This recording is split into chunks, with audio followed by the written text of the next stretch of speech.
बड़ा लेकिन बहुत गरीब था। बूढ़े सास ससुर और बीमार पति, 4 साल का बेटा अनुज, इन सब की जिम्मेदारी सुनंदा के कंधों पर ही टिकी थी। सुनंदा बहुत मेहनत से काम करती, लेकिन फिर भी उसे गुजारे के लायक भी पैसे नहीं मिलते थे। फिर एक दिन सुनंदा को मोमोज बनाने का मौका मिला। उसके बाद सुनंदा की जिंदगी बदल गई। सुनंदा, घर की साफ सफाई हो गई हो तो बाथरूम में रखे गंदे कपड़े धो देना, और हाँ, जाने से पहले मेरे बालों में तेल लगाकर मसाज कर देना। उफ, आज सिर में बहुत दर्द है। आहा, पूरे हफ्ते ऑफिस में काम करके बहुत थक जाती हूँ। जी मालकिन। सुनंदा अपने काम में लग जाती है। घर के सारे काम निपटा कर मालकिन के बालों में तेल लगाकर फिर अपने घर की ओर निकल पड़ती है। सुनंदा का पति विमल एक फैक्ट्री में गार्ड का काम करता था। उसकी हमेशा नाइट ड्यूटी रहती थी।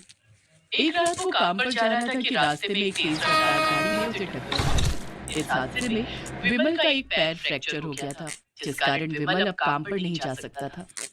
विमल की यह हालत देखकर फैक्ट्री के मालिक ने उसे बगैर तनख्वाह के हमेशा के लिए छुट्टी पर भेज दिया। आप फिक्र मत कीजिए अनुज के बाबा, ऊपर वाला एक रास्ता बंद करता है तो दूसरा खोल देता है। पड़ोस की कमला बता रही थी कि वो जिस घर में खाना बनाती है, वहाँ झाड़ू पोछा और कपड़े धोने के लिए काम वाली चाहिए। मैं वहाँ काम कर लूंगी, कम से कम हमारा गुजारा तो चल जाएगा। मुझे माफ कर दो सुनंदा, मेरी वजह से आज तुम्हें दूसरों के घरों में काम करना पड़ा है। ये आप क्या कह रहे हैं? जिंदगी में उतार चढ़ाव तो आते ही रहते हैं। वक्त ही तो है, गुजर जाएगा। मेरा दिल कहता है कि हमारे अच्छे दिन जल्दी आएंगे। सुनंदा बहुत जीवट थी। वो हर हाल में खुश रहना और मुसीबतों से लड़ना जानती थी। सुनंदा के सास ससुर भी उससे बहुत खुश रहते थे।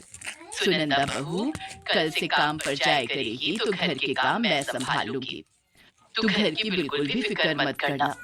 हाँ सुनंदा बहू, तू खूब मेहनत से काम करना। जी माँ जी, आपके और बाबूजी के आशीर्वाद से मैं बहुत जल्दी दूसरे घरों में भी काम पकड़ लूंगी। दूसरे दिन सुनंदा कमला के साथ काम पर गई। क्या नाम है तुम्हारा? सुनंदा। देखो सुनंदा, घर की साफ सफाई, झाड़ू पोछा, बर्तन, कपड़े, ये सब करने होंगे। इसके लिए मैं तुम्हें 4,000 रुपए दूंगी।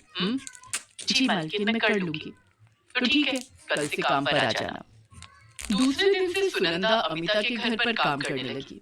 अमिता बदले में उसे 4,000 रुपए मशहूर हो गए।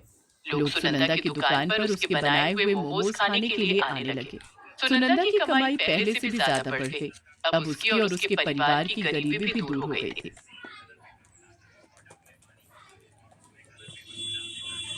सुनीता कई सालों से सब्जी बेचने का काम कर रही थी, लेकिन इस काम से उसका और उसकी 7 साल की बेटी पिंकी का गुजारा नहीं हो पा रहा था। सुनीता के पति किशोर की मौत 4 साल पहले एक सड़क हादसे में हो गई। ससुराल वालों ने तो किशोर की मौत के साथ ही उससे मुंह मोड़ लिया था, और अब मायके वाले भी साथ छोड़ रहे थे। भैया भाभी, आप लोग शहर क्यों जा रहे हो? क्यों न जाए हम शहर? यहाँ गांव की जिंदगी में रखा क्या है सिवाय जिम्मेदारियों के? सुनीता समझ गई थी कि उसकी भाभी का इशारा उसकी तरफ ही था। दरअसल उसका भाई सुरेश और भाभी कामिनी उसके घर से थोड़ी ही दूर रहते थे। सुरेश एक ढाबा चलाता था जो काफी अच्छा चल रहा था, इसलिए वो कभी कभी सुनीता की कुछ मदद कर दिया करता था। लेकिन ये बात उसकी पत्नी कामिनी को बिल्कुल पसंद नहीं थी। कामिनी के जोर देने पर ही अब सुरेश गांव छोड़कर शहर जा रहा था। अब अपनी भाभी को गलत मत समझना सुनीता, इसका मतलब इस घर से था। दरअसल ये घर अब काफी पुराना हो गया है। इसका रख रखाव मुश्किल भी है और खर्चीला भी। और फिर बच्चों की भविष्य आती थी। अरे वाह, भाभी के हाथ की पाव भाजी तो यहाँ सबको बड़ी याद आती है। ला, मैं भी खाकर देखूं, तेरे हाथों में भाभी वाला स्वाद है भी या नहीं? सुनीता फौरन एक प्लेट पाव भाजी लगाकर अपनी पड़ोसन सरला को दे देती है। सरला उसे खाते हुए कुछ नहीं कहती। फिर उसके बाद, कुछ तो कहो चाची, माँ जैसी बनी है या नहीं?